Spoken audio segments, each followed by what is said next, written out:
اچھا تو اے محمد، شاید تم ان کے پیچھے غم کے مارے اپنی جان کھو دینے والے ہو اگر یہ اس تعلیم پر ایمان نہ لائے۔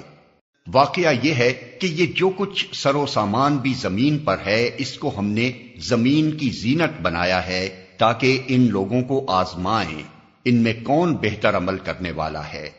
آخر کار اس سب کو ہم ایک چٹیل میدان بنا دینے والے ہیں۔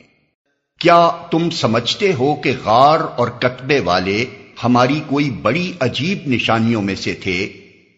جب وہ چند نوجوان غار میں پناہ گزین ہوئے اور انہوں نے کہا کہ اے پروردگار، ہم کو اپنی رحمت خاص سے نواز اور ہمارا معاملہ درست کر دے، تو ہم نے انہیں اسی غار میں تھپک کر سال ہا سال کے لیے گہری نیند سلا دیا۔ پھر ہم نے انہیں اٹھایا تاکہ دیکھیں ان کے دو گروہوں میں سے کون اپنی مدت قیام کا ٹھیک شمار کرتا ہے۔